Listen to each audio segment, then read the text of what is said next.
mā punga tiruahine, ko kahu whaia e, mā pihi kia ora, koutou katoa.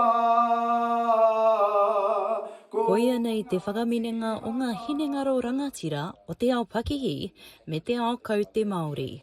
I tēnei wā, i te ao pūtea nei, ka matua te pūtea, ka matua hoki ko ngā whakaro Pākehā. No reira, ko te wero ki a mātou anō, kia kaha mātou te whakapono ki ngā whāinga Māori nei. Ko roimata Assam, me ngā mana whenua no Ngaiterangi, kua whakatūwhiratia te hui ātau a Te Puna Tahua Toa. E arotahi ana ki te oranga o te ohanga Māori i tēnei tau. The morning that I get up, I am not showing up my best version for my people. And it's as simple as that. How I want to show up for our people is how I have to present myself. And I don't always nail it. E whāna mātou i ngā pēhitanga o te kāwanatanga, e whai ana i te huarahi kia ora anō mātou. Kua nui ngā taumahatanga i runga i te moana whānui, i enei o ngā tau. No reira, e whanake tonu ana, e kiwi tonu ana i te rā. I reflect on the very first hui we had maybe back in 1999. There was about 5 of us. You know, there was tokuiti or mātou. There weren't many of us that were, well, acknowledged ourselves as Māori and were in the profession of accounting. And it was quite a lonely space. E rua te koutou kua hipa mai te whakatūranga o te hui ātau tuatahi. He hoki ngā mahara tēnei mō Bella Takiari Brame. No Ngāti Maniapotoia, ko ia te tehi o ngā mema tuatahi. And there was only 50 of us.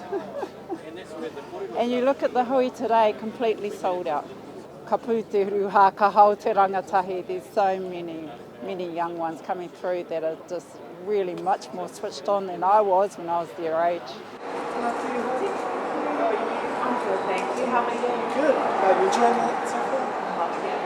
The challenge that we have at that executive level, like for the executive committee, is we are all still a little bit accountants. Roimata, she calls us recovering accountants, and so I think it's a term that we get from that finance side, but the Māori side for us and our iwi and our hapu and what we want to do is still really strong. E ai ki te hea mana a David Battin, he mea nui te Mana Motuhake.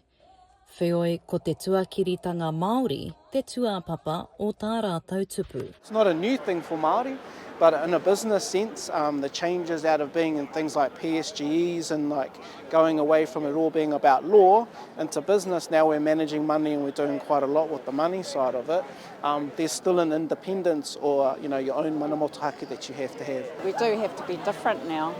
The AI just means that it's a completely different trajectory, different pathway that many of our young ones aspiring to take up accounting or enter the accounting profession, they're probably going to be more, and they are already, digital natives. You know, tēnei mea te rawa e hara ko te pūtea noa. Ko te pātaka kai o te kāinga, e I kōrero hia I te rangi nei, ko te taiao, ko ngā momo āhuatanga, ko ngā mātauranga Māori, ko te reo Māori, ko te tuakiri o te tangata. Koia pēr ngā rawa. Ko te tūmanako a Te Puna Tahua Toa, ka tai atu rātou ki te huihui ngā whakahirahira I Seattle, ki te whakaatu I tō rātou Mana Motuhake. Mai o Hapānapa, mā Aukaha.